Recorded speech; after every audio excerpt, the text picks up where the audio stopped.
Good evening, Freddie Vasquez, Basement Politics Unfiltered. Tonight I want to talk about violence, the shooting, and the reporting of the data. Is the information correct? And also an update on the Bernice Spreckman Community Center. Let's talk about it tonight.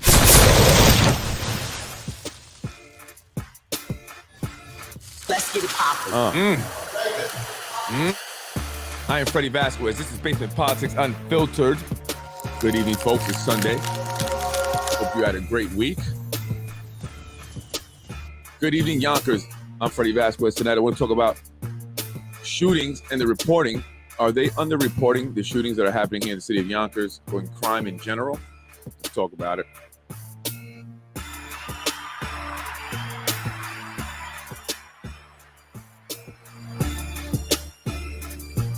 Good evening, folks. How you doing? I'm Freddie Vasquez. I want to talk about shootings in Yonkers, and are they underreporting the shootings in Yonkers and crime in general? And I also want to talk about the Bernice Spreckman Center, an update on that, and the new police commissioner first. But I want to get into the shootings in Yonkers. There have been obviously several shootings already, and we just are getting into the fifth month. Is May 1st. Happy May and happy Mother's Day to the mothers out there. Approaching Mother's Day, and I was wondering if I went on the website, the FBI website, to gather data, and I saw that they didn't have much information. It went as far as 2020, and I noticed that some of the reporting probably wasn't correct because Hispanics were not arrested according to the data on this FBI page from 2018 up to 2020 in Yonkers. And as a Hispanic, I like to say that's wrong. I know a few people that have actually been arrested. And then I started to wonder, is the reporting accurate? And I learned that the reporting on that page, on the FBI page, is based on what information is given to them by the police departments in Yonkers. And after the shooting on Elm Street, where the officer was shot in the abdomen, I remember the mayor and other elected officials saying Yonkers is still a safe city for its size. There's only been 3 shootings in the city so far. That's pretty low. And then I started to think that number didn't seem right to me. I knew there were some other shootings that had happened, and I was just wondering if that was correct. So I started to do a little digging, and I did. And actually, there were more shootings than what are being reported, being told to us. And I don't know, maybe they just forgot. Maybe it's just a mishap by the mayor and the elected officials. But in January 2022, where I want to start, right? January 13th, man shot in the chest. Now that happened in Fort Field. I don't know if it's Avenue or Street, but that's in District 6. And the council represented there is Anthony Moranti. The man survived, and the suspect was never found. I believe he escaped in a white Maserati. That's all the information they had on that. Fortunately, again, the man survived there. And that was a rare, occasion in that district. You don't see very many shootings there. So that was very surprising there. And then 5 days later, January 18th, a man was shot by police, a man shot at police in an attempted suicide by cop. And this happened on Main Street. And actually, an officer was injured as he tried to, avoid being hit by the bullet. So the man was taken into custody. An officer was taken to the hospital, and that happened on Main Street. That's District 1, and that's Council Representative Shanae Williams. I do want to mention a few days before that, there was a suicide on Warburton. Now, I don't know how you want to look at shootings, if it's just someone shooting somebody else, and you don't want to include suicide, but it's still gun violence nonetheless. An individual shot himself in front of his girlfriend, the mother of his children, in the building in the front door there. That was also in District 1, Shanae Williams district as well there. I want to go to the next slide. And in February, I know many of you know about this shooting, happened at Duels Tapas, the nightclub on Yonkers Avenue, 748 Yonkers Avenue there. That was February 6th. One person died there, a busser. He was actually related to the owner of the club, a former NYPD officer. The 2 suspects were arrested in that shooting there. That was a big deal because there had been some issues with the club, and people were wondering why was the club even operating. And some people said maybe he got passed because it's an NYPD officer, and they should have had that club closed down. And then after the fact, all the elected officials going after it, right? Yeah, we got to close it down. Yeah. You see John Rubo trying to sound like, yeah, we got to close it down. And then in March, right, a man was killed in an apartment on Riverdale Avenue. This is District 3, I believe. And that was Majority Leader's district, Majority Leader Tasha Diaz. An individual was shot, 29-year-old male, by his former roommate after he had kicked him out of the apartment, right? So he came back and he was mad and killed him. I believe they did arrest the suspect, on that incident. So that was number 4. And if you count the suicide, that was actually number 5, right? But it's number 4. And then we have 5, which was April 21st, as everybody knows about this incident. This is where the cop was shot and the suspect was killed by the FBI agent on Elm Street there and Linden in the bodega. That's District 2. Council representative there is Corazon Pineda Isaac. Now, that was big news. And after that shooting, the mayor and other elected officials were saying there were only 3 shootings, here in the city of Yonkers. That's pretty good for the city this size. But a lot of people were questioning that. And then I started to also question it as well. Many people were saying that's not right. It seems like crime is up.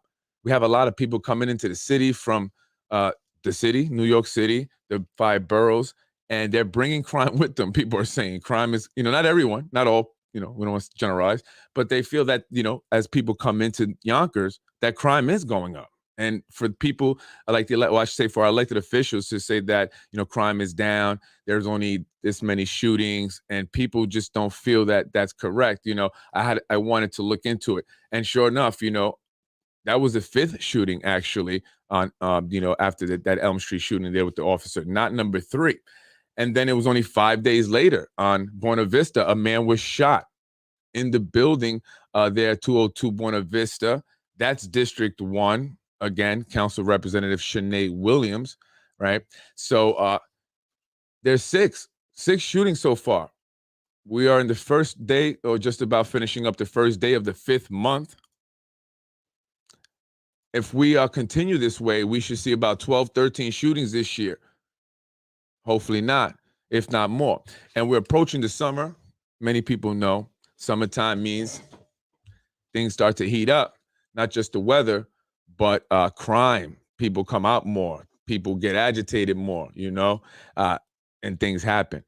That was always the thing when I was growing up in the city here. Summertime meant fights, loud music, craziness, and it never, failed to, I don't want to say surprises. We knew it was coming, but it never failed. But what are the city officials doing about it? We have a new top cop. Recently, John Mueller retired. We have a gentleman, I cannot pronounce his last name for the life of me, Christopher Spinenza, something like that, to that effect. We have, John Mueller, I hear, is going to the MTA. And now this gentleman is taking over while we're seeing this surge in gun violence and in violence in general, because it's not just shootings. If you want to include stabbings, there have been several stabbings also. There was stabbing on Elm Street. Elm Street is rough. A lot of stuff going on there. Stabbing on Palisade and on Riverdale. So if you include stabbings, those are violent crimes as well. And what about shootings that are not reported? I know for a fact that there are gunshots that go off, and because no one is hit, no one is reported. And sometimes if people are hit, if it's a superficial wound, non-life-threatening, they may go somewhere else to a hospital outside of Yonkers just so they don't draw heat to whatever it was that they were involved in. So there could be a lot more shootings that we just don't know about here in the city of Yonkers. And it serves, a purpose to those who have interest in seeing these developments, get filled with people to keep down, to downplay the violence here in the city. But I mean, just drive through Getty Square. It's a lot going on there. This past Saturday, I don't understand it. This past Saturday, I was at the Dolphin. I went with the wife and the kids to have lunch there. And we sat over there, and then we went and got ice cream over at 6 Borough Ice Cream on North Broadway. You should check it out. It's very good ice cream. And then we went back to the pier to walk through the path there. My kids and my wife noticed just, the change in the area, because we remember when that area was first being built And my wife would actually go jogging through there, and after she had given birth to my first daughter, and she said feel like it was a lot more neater. Seems like it was cleaner, and my kids noticed people's, and my wife also drinking alcohol there, liquor and stuff like that. And there's signs that are posted along the path that prohibit the consumption of alcohol. And then there were people in a car playing loud music, smoking marijuana. And, I thought of Council or Majority Leader Tasha Diaz. Hey, is that area not considered a park? I guess they can just smoke weed there. But you couldn't really hear yourself talk to other people or think with the loud music. The smell of the marijuana for the kids is not cool. Listen, I'm just saying there's a place for it, time, place. Go to your house. Don't subject everyone to it, especially you have kids in the area, and so it just made it uncomfortable. Again, a lot of trash, people just hanging out drinking liquor. So, I started to think maybe they should have police to patrol there. Although I did see a patrol car. They drove by. Maybe they didn't notice, the alcohol or whatever, but they just drove by. But maybe they need foot patrols. I think foot patrols might be a good idea. Mr. New Commissioner, maybe you ought to think about foot patrols on Elm Street, foot patrols along the path and the pier. See people just hanging out, smoking weed, drinking liquor in the middle of the day. When the kids are out there, maybe want to put a stop to that. And, these are luxury apartments. All right. They're very expensive from what people say. And, the way they sell them and they, promote them. And then you go into the area there and you drive through the downtown area, Yonkers, or Getty Square, I should say, the pier area. And you see a lot of just despair. People smoking all kinds of stuff, smoking that K2 stuff. You can smell it. Stinks real bad. People drinking liquor. You got people, holding themselves up against some wall because they obviously, inebriated, some under the influence of some drug that's keeping them from standing. And then you have kids walking through there with their parents, having to see people on the floor, passed out, drunk. You got individuals panhandling, and I'm not trying to judge those individuals. What I'm saying is, what's going to be done about it? Because I don't see anything being done. It seems to be increasing, as the days go on, and the quality of life. I mean, I don't get it. It's those apartments are supposed to be luxury apartments, right? Why are they not? I think, what I think they're doing. I honestly believe this. I honestly believe that they're waiting for all the developments to go up, right? All the pier, that whole Ludlow, I should say, development. It's going to be going up, that they're talking about the Lionsgate expansion that they're going to be doing. And once that stuff is completed, then you also have the JFK Marina. And then AMS, remember, owns Chicken Island. So once they develop all that stuff, I think that they're going to do one good, clean sweep. They're going to get rid of it all at that point. And then that's it. And it's going to be, for individuals who are making $250,000 or better. That area is going to be somewhat privatized. The JFK Marina, all that area, right? For the most part, it's going to be privatized.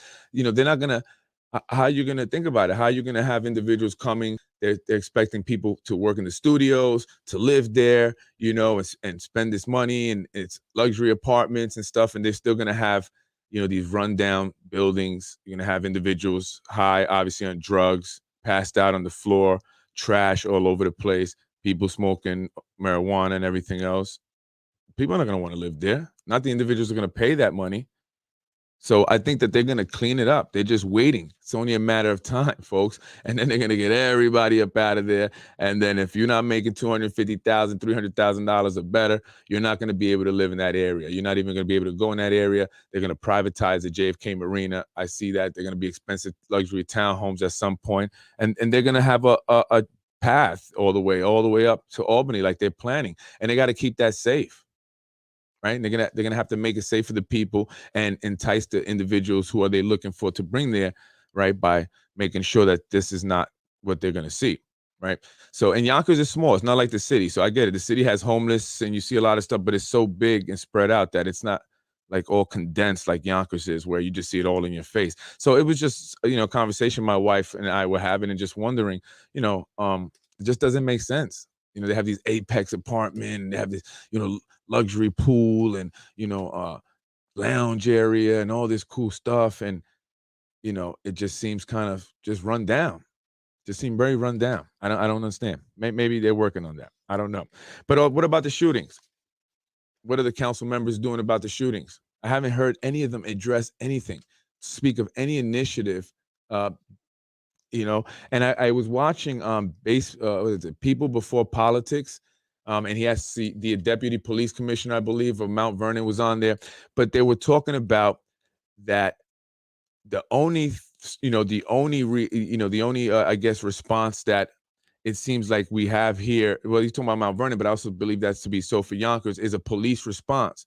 They pull away a lot of the services. That's what he's saying. They take away the services. There are no programs for kids, nothing for the youth, and so the only thing that is there is really as a police response, right? So as a reactive response, and just lock them up and put them in jail, and that's it. But so I don't know. I don't know what they're gonna do. I hope I can talk to the mayor soon. I'm looking to be speaking to the mayor. I'm supposed to be meeting with him. Yeah, this is true. And he said he would come on the show, actually. So I'm hoping to speak with him soon, possibly this week, and discuss this. I would just like to have a conversation with Mayor Spano. Say, hey, Mayor, what's going on here? I mean, I don't see a lot being done for, to address, this gun violence in terms of, being proactive, right? Being proactive rather than reactive. How are we going to change, besides just knock these buildings down or build new buildings, and then change the people? I mean, it seems like that's what they're wanting to do. But what about the community now? How are we going to, for the kids, the future, help them not follow in the same footsteps, the same path that many of, the people that are getting into trouble now are going down, right? There's no services, there's no programs, there's nothing. And I know they're touting that new school with the film program and everything, but that's so far ahead, especially if, by the time they build it and then kids have to still go to school, get into high school and all that, and even get into that school, right? But what about for young kids, before they get teenagers? Very important years. Middle school is an important time. That's when kids go left or right, that's a big important time. What are we going to do for them? What programs, what services? We need to really have more stuff and really promote it. And I'm not just talking about like basketball games or, and that's cool, but it has to be something that's meaningful and impactful, that actually makes a change in the behavior and provides opportunities that they can really, grab onto and work, develop to get them somewhere down the road. Right? This is not just a one-time thing, a one-time tournament, or a one-time this, a one-time that, or a little party. Needs to be more than that. So I hope to be speaking to the mayor about that, because I have a lot of good ideas. I know people are trying to blackball me, but it's not happening. It's not happening. Anyway, I don't know if you guys saw the rally this weekend on Saturday. I thought it was a rally for the gun violence and stuff like that. It was a rally for sex violence, sexual assaults, stuff like that. I guess that was put on by the school. That's what I think. I don't know. I saw a video where it said something about sexual, assault and violence like that. I thought it was for gun violence and what's been happening in the city, and maybe it was. Initially, that was my thought anyway. And I found a reminder of an event from this time last year. It was literally almost pretty much a year ago, of a march that was done for violence. So I was thinking to myself, another march, and then what? Are we going to do another march a year later? I mean, this is what I'm saying. We have to find things that actually make an impact and make a change. We have to get the young kids involved in something. These kids are running wild. And again, going back to on Saturday when we were over at the pier, as we were getting into our car, my wife and I and the kids, we saw a group of teenagers break into one of the apartments, the side door. They just boom, yanked the door open and then started rushing in. And then one of them was smart. One of them said, I'm not getting in trouble. They were calling her, come on, to join them. And she said, no, I'm not getting in trouble. And she walked the other way and the kids went in. And this is a group of kids that were just running wild, no adult supervision. And that's what they're doing for fun on Saturday. They're breaking into one of the apartments down at the pier. Right? So, I mean, there's a huge need for youth programs, impactful youth programs, not basketball tournaments only, not, sports only. And I'm not knocking that. Please, no one get offended. Please, I'm not knocking that. It's just that we have to do things that will truly make an impact and change their life and get them on a path to success, to where they're not involved in breaking into the buildings or anything like that because they're too busy with something productive, something that they truly like and love and want to stick with, something that they're passionate about. We have to find what their passion is. We have to get these kids into some big building. And I know the PAL is working on it. So shout out to Maricel. I hear that she's doing really well there. She said she had about 200 kids come through so far already. So shout out to her. She's doing a lot there at the PAL. And if you have a child, teenager, whatever, check out the PAL. They do a lot of fun things over there, right? If you want to keep your child, engaged in something positive, check out the PAL. And we need more community centers that are actually open. Because I went by the one on Elm Street. That's where I ran into that guy who was trying to do the hit and run. I went by there, took pictures, still taped up. But one of the centers that they're working on is the Bernice Spreckman Center. I was sent pictures this yesterday afternoon of crews working at the center. Hold up. Is that a win? Is that a win? They had crews out there. You should have seen them, the DPW. Shout out to you guys. Thank you for working hard. They had a couple of vans out there, a couple of pickup trucks, some city cars were out there, and they were fixing it up. And I went by today, and I saw that they fixed the walk-in area, the walkway. They paved it. Nice. They took out the dumpster. Nice. I think they even painted the lines over for the parking. Nice. Awesome. And I want to really, really, really stress how we must speak up together. Together we get it done. We cannot be kudos to Carolyn. Yeah, kudos to Carolyn because she was really been speaking out. There's still going to be a rally, I believe. It's May 3rd, just in case. We want to make sure that it gets really done and in time for the summer so seniors can have a cool place to go and gather again after 2 years of not being able to spend time with each other and hang out with each other. And that's very meaningful for them. It is. And it's going to be sad when they go back because I hear some of the members of that center have since passed away. All right. So, my condolences to the members who have since passed away, but we're glad to see that this is moving along. Thank you to the city. Thank you to whoever got it going. We appreciate it. Thank you to Carolyn, who's been very vocal. And thank you to the senior who came on the show and spoke about it. Very brave of you. And very brave of you. So again, I want to emphasize that we must speak up. You can no longer be afraid to speak up. And if you want to do so anonymously, you can do so here on Basement Politics, okay?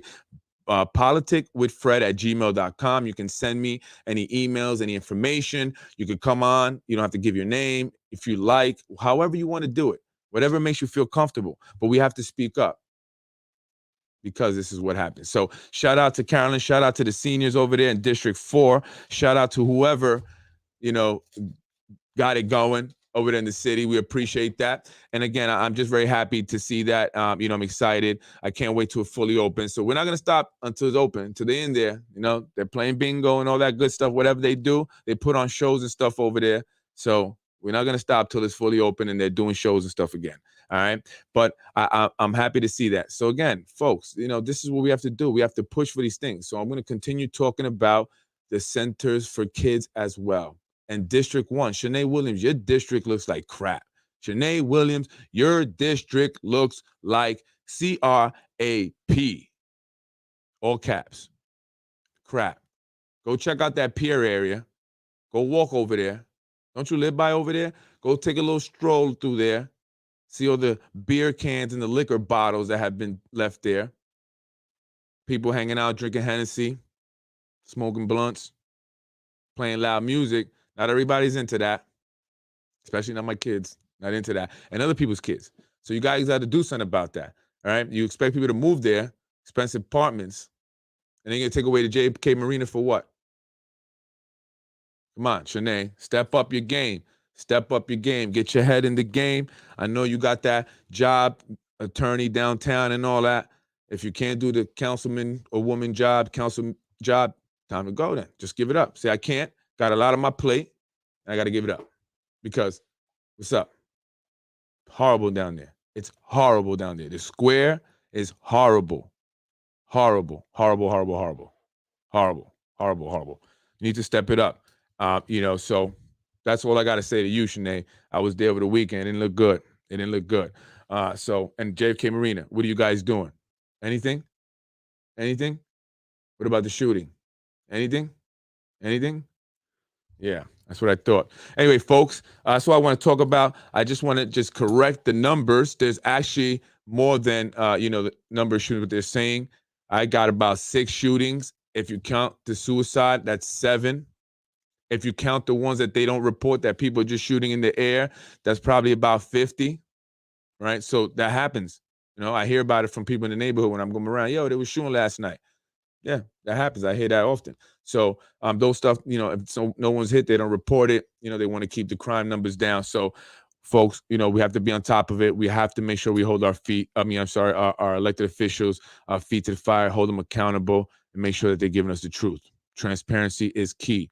Thank you, folks, for joining Basement Politics. I appreciate it. Almost did a half hour. Yeah, trying to keep it at 30 minutes. So, yeah. And good luck to John. I thought we were going to, we're going to be cool with the police commissioner. And then you jump ship and get up out of here.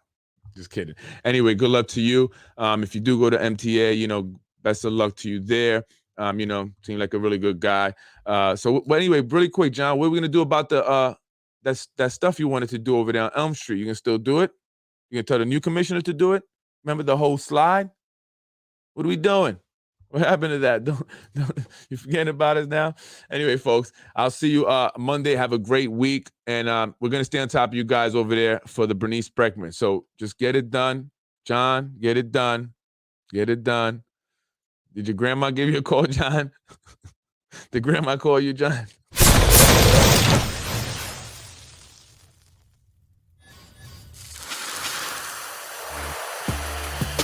I am Freddie Vasquez. That was your Basement Politics for Sunday. I gotta go get a haircut. I've been wearing my hat for too long now. Thank you for joining me. Again, if you have any information, please email me at politicwithfred@gmail.com. And to the individual that I hear you have some good information for me, please send it to me. I'm waiting. I can't wait. Can't wait. It's supposed to be some good stuff, folks. So hopefully I'll get that information. I'll be talking about it right here on Basement Politics. Thank you for joining me. Freddie wins. Have a blessed week, everyone. Have a blessed week. And Shanae, go clean up that damn pier area, right? Go grab one of those sticks. Go roll one of those garbage cans and pick up all them beer bottles, all right? Next time we go there with the kids, I don't want to see that, man. My kids shouldn't be subjected to that stuff. Nobody's kids should. Get it cleaned up. Freddie wins. Fatality. Freddie wins. Wait, I thought you liked nature. Fatality. I thought it was in your nature to like nature. Leaving nature dirty over there in District 1. Clean that up, girl. Freddie wins. The nature like nature. You're not cleaning up the nature. Clean up the green areas in your district. It was horrible over there, wasn't it?